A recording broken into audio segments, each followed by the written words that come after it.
Aujourd'hui, ça sera une araignée de porc braisée avec une sauce Diane. Après l'accompagnement, ça peut être accompagné avec ce qu'on désire, une purée de pommes de terre, un riz pilaf. Voilà, l'accompagnement peut être vraiment assez intense. La première étape, on va assaisonner, saler et poivrer l'araignée. On peut compter 2 à 3 morceaux par personne, suivant le... Voilà, si on a des convives qui sont des gros mangeurs. Dans une poêle, on va y mettre notre beurre, un peu d'huile de tournesol,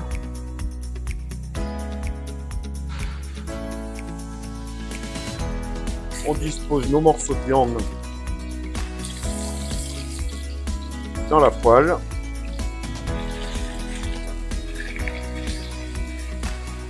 À feu vif. Et suivant la coloration, on peut baisser le feu une fois que c'est démarré. L'important au démarrage, là, c'est de bien saisir. On la saisit à peu près 2 à 3 minutes de chaque côté. Alors une fois bien saisie et bien colorée des deux côtés, on débarrasse dans un plat. Ensuite, on garde la même poêle dans laquelle on va venir y déposer des échalotes,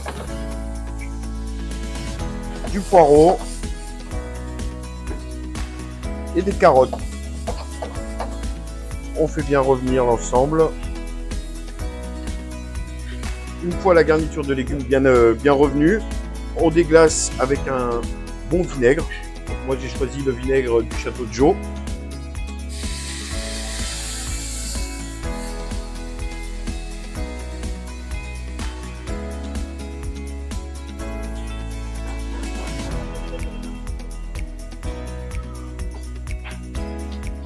Là, j'ai mis une dizaine de centilitres à peu près. Et là, on va bien gratter le fond de la poêle pour bien récupérer tous les sucs de cuisson de la viande, des légumes. Vous n'avez pas l'odeur, c'est bien dommage. Je vais y disposer un peu de poivre concassé.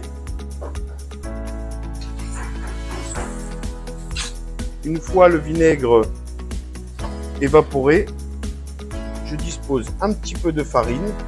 Vraiment, on saupoudre légèrement. C'est ce qui va nous donner à notre sauce l'épaisseur.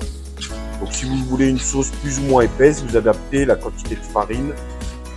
Je remets un petit peu de vinaigre. Et ensuite, fond de veau.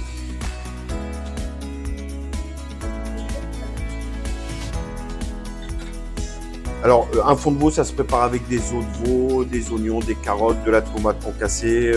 Voilà, c'est une préparation assez longue. Mais pour réaliser à la maison, vous achetez des fonds de veau déshydratés qu'on peut trouver en supermarché. Ça marche très bien. On redispose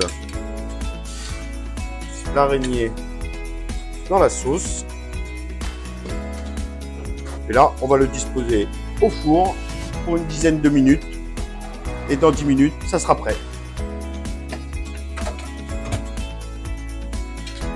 Dans l'assiette. Ensuite, on va mettre dessus la sauce et les légumes. On y va généreusement, c'est bon. Moi, pour l'accompagner, j'ai fait une purée de pommes de terre. On dispose à côté. Et voilà, le plat est prêt.